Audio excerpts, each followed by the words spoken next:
Today, I'm looking at the RC Elite versus the Alphafly.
11.89 miles, 8 minutes, 12 seconds per mile overall, 151 beats per minute, going for a workout in the Alphafly for today, going for a 3 times 10 minute workout at threshold pace, so getting some nice speedier work in with this shoe, and going for the exact same workout earlier in the week in the RC Elite, also doing that 3 times 10 minutes at threshold with 3 minutes rest in between. Both of these shoes were absolutely fantastic to run this workout in, and I'm going to talk to you guys about which one I like better. But before I do want to go over some disclosures. Both of these shoes are shoes that I purchased with my own money. No one sent it to me. No one's paying me to make this video or to use these shoes, and no one's going to get a chance to preview any of my footage or my thoughts before you guys get a chance to see this video on YouTube. So with the disclosures out of the way, let's talk about the RC Elite versus the Alphafly. First, let's take a look at the RC Elite. The RC Elite is a 10mm heel drop shoe with 34mm of stack height in the heel and 24mm of stack height in the forefoot, coming in at 7.3 ounces. The Alphafly is a tall shoe coming in at a whopping 40mm of stack height in the heel and 36mm of stack height in the forefoot with a 4mm drop. And this entire package comes in at 7.4 ounces. Now, in terms of what goes into all those ounces, the RC Elite has fuel cell foam all throughout this midsole here, and I'm not positive about it, but I believe that when New Balance uses its fuel cell foam, it can change from shoe to shoe in terms of like the different models. And in this shoe, the RC Elite, the fuel cell foam is really nice and soft, the softest, I believe, of all the other fuel cell implementations that I've experienced, especially in this heel area. The fuel cell foam feels nice and spongy. We've got a full-length carbon fiber plate.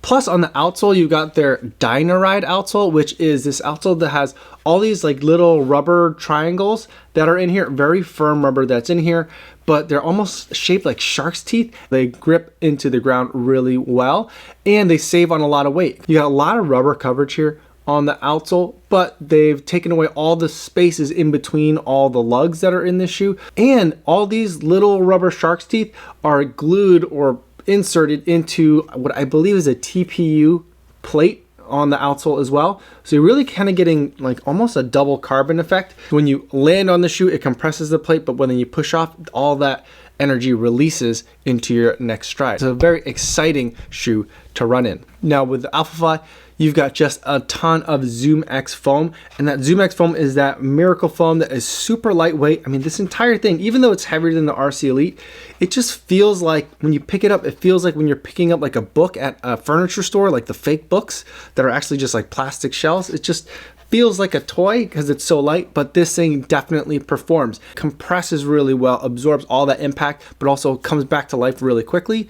You've also got a full-length carbon fiber plate, and in the forefoot of this shoe, you've got 2 giant Zoom Air pockets that are attached directly to the carbon fiber plate, so that when you compress that carbon fiber plate, you're also compressing these Zoom Air pockets.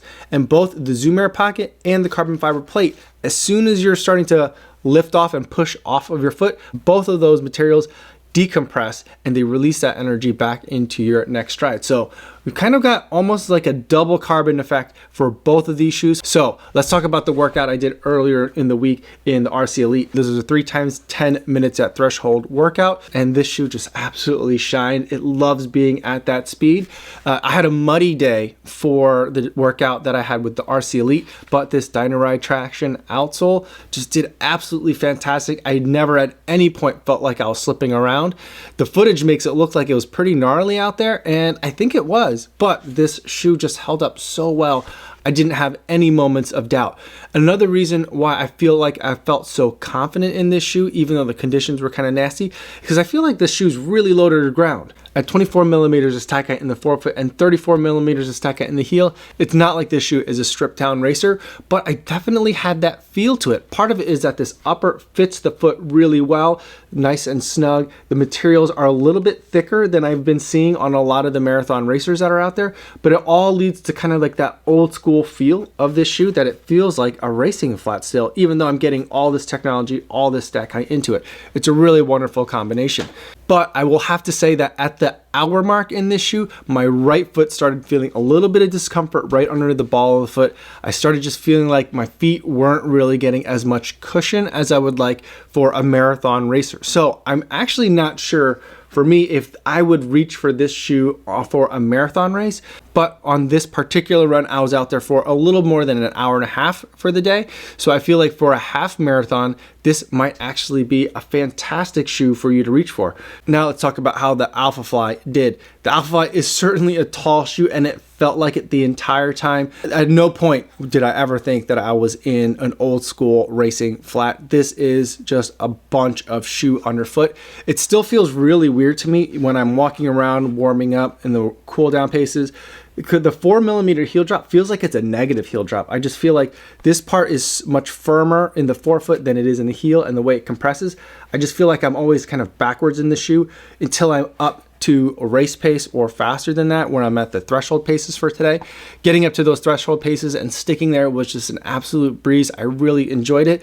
I was just cruising at those faster work speeds, and the Alphafly and that carbon fiber plate and that Zoom Air double pocket just do absolute wonders.